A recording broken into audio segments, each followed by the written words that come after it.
Dr. Russell Berg. He is the Director of Pastoral Training and Church Development at Hope for the Hurting Home. Russ is devoted to spreading a contagious passion to help the church change the culture of divorce in America, one marriage at a time. He is the founder of Russ Berg Marriage and Family Ministry. He has worked with hundreds of at-risk couples. He also trains pastors, counselors, therapists, and marriage mentors in a divorce intervention called faith-based discernment counseling. Russ has been a key participant in the crisis marriages in faith communities led by William J. Doherty, PhD, through the Minnesota Couples on the Brink Project. With a master's degree in educational ministry from Trinity Evangelical Divinity School and your bachelor's degree in biblical studies and evangelism from Moody Bible Institute. You've been married to your high school sweetheart, Melody, for 41 years. You have 2 married daughters, 5 grandchildren living in the Twin Cities area, and you've been a pastor for more than 36 years.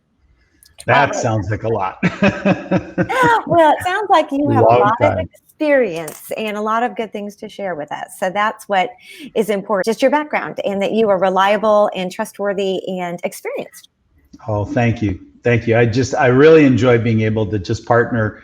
Sammy has been such a huge encouragement organizationally, and Carl has been just in the work that we've been doing, and even following up on some of the doctoral work we did, doing the first training that we're aware of for pastors in divorce intervention. So this is a thrill for us. So thank you. Well, thank you, Dr. Berg. And that does just remind us that the San Antonio Marriage Initiative, I'm Amy Morgan, and I work with Carl Caton, the director here in San Antonio, with that ministry. Anyway, we were just going to be talking about discernment counseling, first of all. And I just wondered if you could unpack it a little. You and I have discussed this before, but this is new to a lot of people. Just, kind of what is it? What does it offer a couple? It's been around actually probably for about 10 years, but it's not widely known or widely practiced. And but discernment counseling is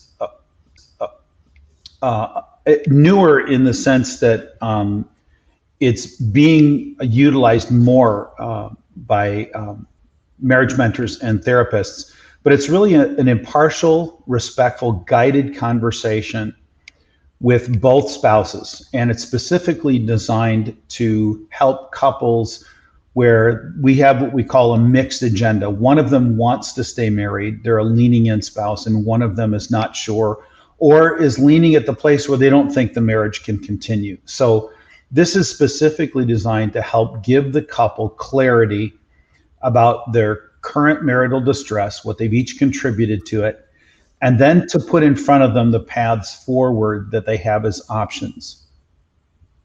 I love that. How is it different from traditional couples therapy? It is significantly different, isn't it? Yeah, I think probably the biggest difference is really in the word therapy. The discernment process doesn't solve any marriage issues, where therapy is specifically designed not only to diagnose, but then to treat couple distress. You could think of discernment counseling as really triage. It's the counseling before the counseling.